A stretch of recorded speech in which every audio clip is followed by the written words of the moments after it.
La crise couvait depuis quelque temps entre l'Organisation des peuples autochtones de Guyane et le Conseil consultatif des populations amérindiennes et bushinangés.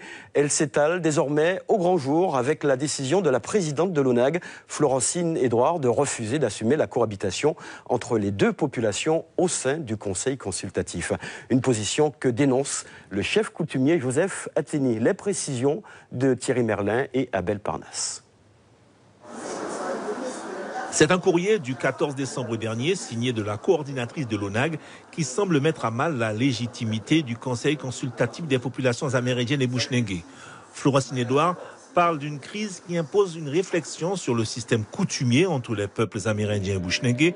En clair, elle souhaite deux entités bien distinctes au sein du Conseil consultatif. Au sein du CCPAB, il peut y avoir une distinction de différencier le système coutumier autochtone de la gestion coutumière bushinangé. Il faut différencier le système coutumier autochtone de la gestion coutumière bushinangé. Exemple, le grand mot qui n'existe pas chez les Amérindiens. Chez les Wayanas, c'est imposé. Or, ce n'est pas un système que l'on rencontre chez nous.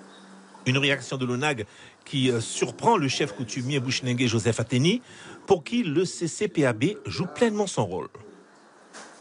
Il faut savoir qu'est-ce qu'on veut exactement, quoi. Pour nous, la population noire-marron et la population amérindienne.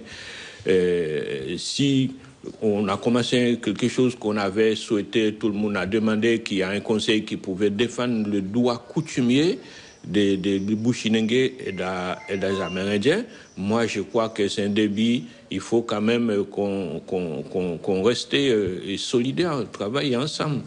Maintenant, si Madame la Présidente de l'ONAG trouve que peut-être c'est plus bien, bon, ça c'est à elle de prendre sa responsabilité. Est-ce que les autres organisations amérindiennes sont sur la même longueur d'onde que l'ONAG?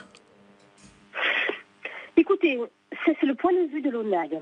Nous avons envoyé ce même courrier à toutes les autres organisations, enfin du moins ceux qui sont reconnus officiellement, c'est la FOAD. Je pense qu'ils sont au courant, je ne connais pas leur position. Une position de l'Organisation des Nations autochtones de Guyane qui survient quelques mois avant le renouvellement de l'équipe dirigeante du Conseil consultatif, présidée depuis 2012 par Jocelyn Thérèse.